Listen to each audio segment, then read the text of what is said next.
Good morning. It's very early in the morning. It's like 4:30. Um, and so I'm going to try to talk softly here on one end of the house, and the bedrooms are on the other end of the house. So it's not much of a chance I would wake people up, but I don't want to wake my wife up and our daughter staying with us again for a while.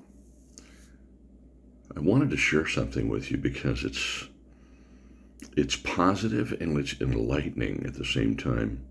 At the same time, maybe a little frightening when I think about it. I may have mentioned to you that I've been very concerned in my own life with the whole concept of garbage in, garbage out. And that, excuse me.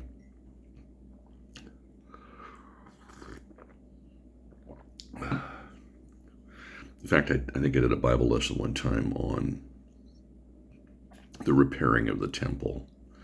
And I think it was Hezekiah. And when he repaired the temple, the first thing he did was to fix the doors on the old temple in the Old Testament. And the reason why he did that was because he wanted to control what went in and went out. When he fixed the doors after he did that, then he had the priests consecrate themselves. They went inside the temple. They pulled all the garbage out that didn't belong to God, that had been put in there for other gods and nonsense that stupid people had done, and that the Jews had done and the previous kings had done. And then once he got all that out, they took that out of the city and they destroyed it.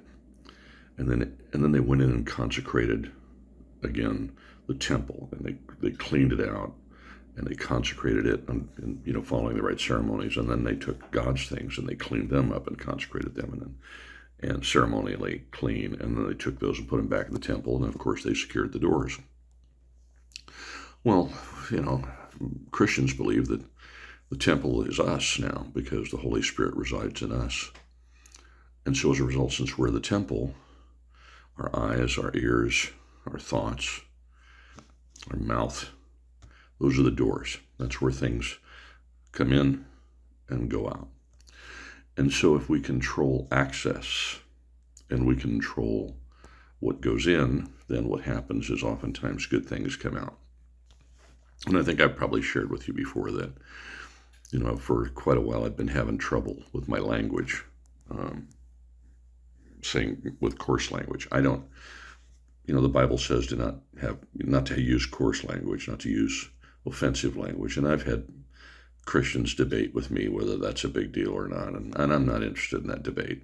I think we each get to decide what is good for us or not. In that sense, if it's a debatable matter, I don't see it as a debatable matter because I see what the scriptures say, but different people debate it.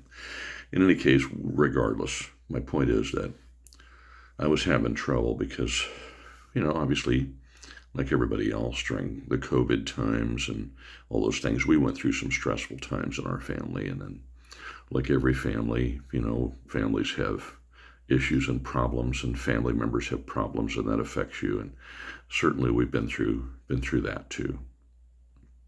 And so I kind of lost control of my tongue to a degree where my language was not very good.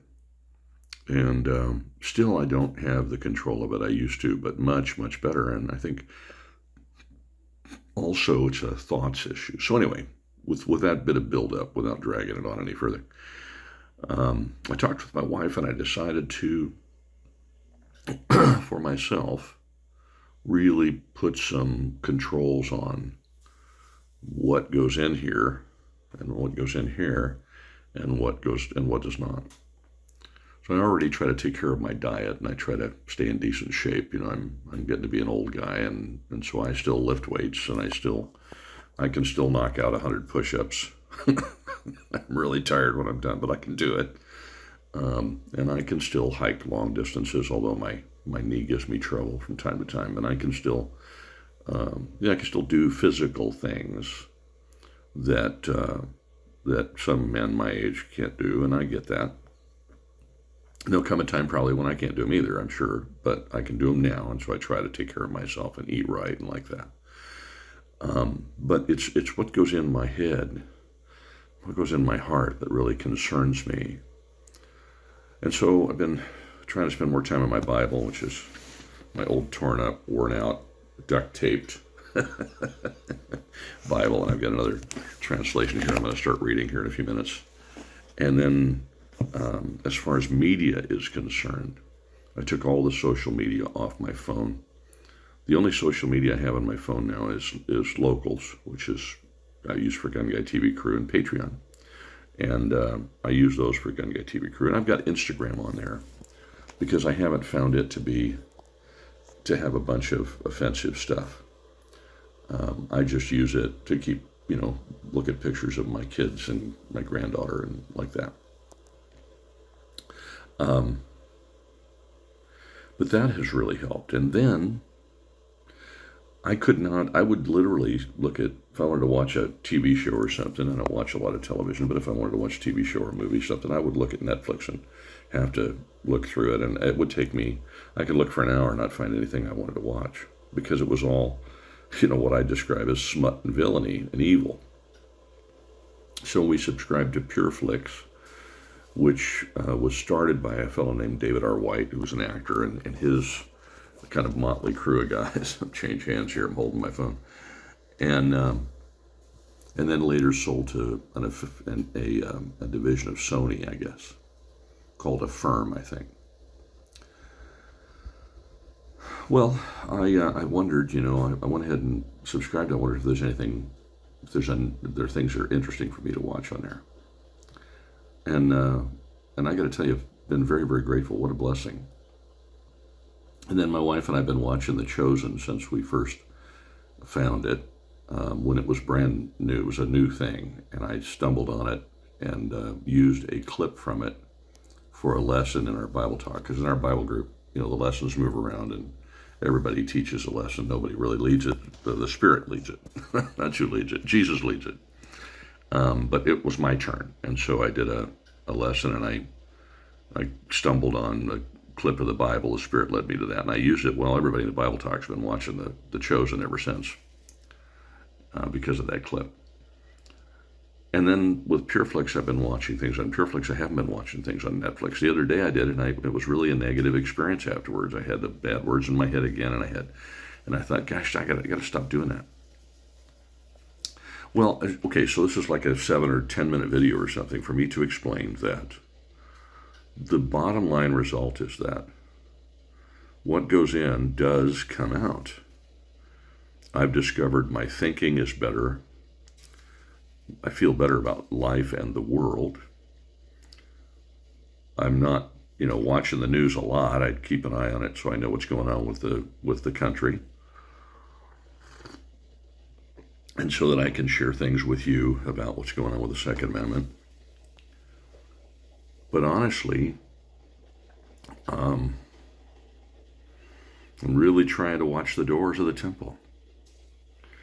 And I find that my thinking is a lot better. So why am I up, you ask? Why did I wake up at 4 o'clock in the morning? Well, sometimes I just do that because my shoulder hurts or something hurts or whatever. But today I woke up early because I have some super close friends whom I love dearly who want to go to watch John Wick today. And I love them. The guys are great. I mean, these are the guys a couple of the guys I travel to Las Vegas for SHOT Show with. We've been friends forever. John just retired and from law enforcement after 30 years. And, Gio was a, airborne guy in the Army, and we're just super close guys, and I love them dearly. And they want to go see John Wick today.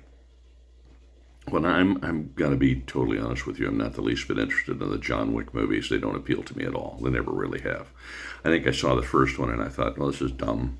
There's more dead people at the end than were ever in the movie to begin with. In fact, they had to keep retreading the extras and killing them over and over again. I couldn't figure out. There was really no plot to the thing. And so it didn't appeal to me. But I got to tell you, having been trying to control what goes in my mind, as much as I'm excited about going and spending time with these guys because I love them dearly and I love spending time with them, I don't really want to go watch John Wick. And the idea of having that in my head, however long that movie is, 2-hour movie or 2.5 or whatever, I hope it's not that long, is very concerning. And so I thought, well, Lord, I'm going to get up. I woke up and I thought, well, I'm awake now. I prayed for a while and I thought, well, I'm going to get up and go get a coffee, make something light to eat, and I'm going to sit and just read my Bible. So I'm going to read 1st and 2nd Corinthians here, kind of study through it. I was reading through 2nd Corinthians the other day and I found some interesting things. And I'm going to make sure that I'm putting some really good stuff in. And then I'm going to go this morning and I'm going to enjoy some time with John and Gio, and I'm going to go watch John Wick. And then when I get home, I'll probably dig back in my Bible, see if I can clean up the mess that's in my head a little bit. And then maybe I'll watch something on PureFlix or whatever. So what's the bottom line of this? I'm watching the timer here. It's almost 11 minutes I've been talking for. I apologize. So what's the bottom line here? I think the bottom line is that we look at the news and we see the shooting in Tennessee. We see the attacks upon our rights constantly. We see political people who we say are political leaders, but they're really supposed to be political servants. They're not supposed to be leaders. We're the leaders. They're supposed to be servants.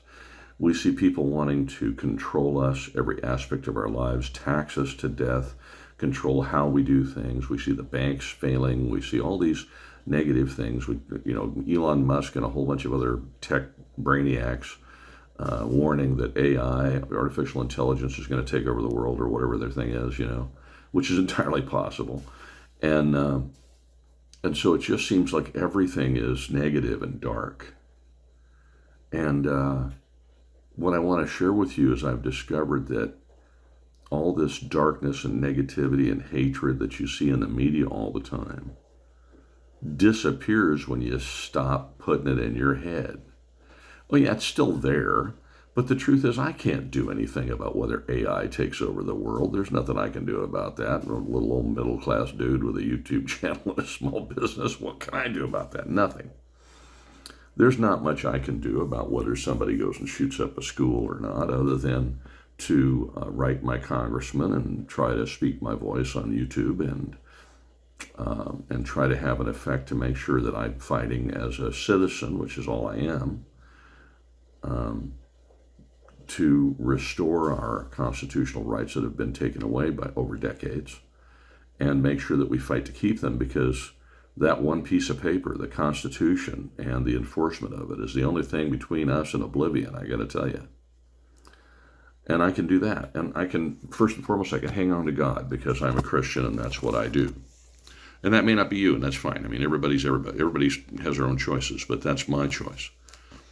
Those are the things that I can do in my little life, and I can affect my neighbor who, was a great guy, and he just was diagnosed with esophageal cancer, and his wife texted me yesterday and said he's actually coming home today. I went and saw him in the hospital the other day. So I'm grateful that he can come home today, and he seems to be doing better, and the treatments seem to be helping. Been praying for him a lot. I can reach out to them, and perhaps, hopefully, they'll discover the Lord. I can be kind to my neighbors all around my neighborhood, which I am, and I love them, and they're awesome people. I can enjoy my friends. I can spend time with my granddaughter. I can spend time with my kids. I can try to affect the people around me in a positive way. And those are the things that I can do in my life to affect what happens in the country and what happens around me. And that's the limit of my little bit of influence. But if I fill my heart, my mind, and my soul full of garbage all the time, all day, then all I have to share is garbage. And I've known that, but I don't think I've ever quite experienced that in such stark relief as I have since I started making this change in what I allow through my doors. And if I know that something's going to bang on the doors that is not really what I want, I'm going to prepare for it ahead of time, like I am this morning. I'm going to sit down and read a couple of chapters of the Bible, study through them. I'm going to pray ahead of time, ask God to show me some golden nuggets in there that I can carry with me through the day. And then after I go see the movie, spend some great time with them, I come back. I got to clean that out again. I'll probably get back in the Bible, or I'll watch something. I'll watch a episode of The Chosen or something to kind of chase that out. And all the social media, I don't have any social media on my phone at all. Like I said, Netflix, I can look at the pictures of my granddaughter or my kids or whatever. I don't know if any of this makes any sense to you at all. I hope so.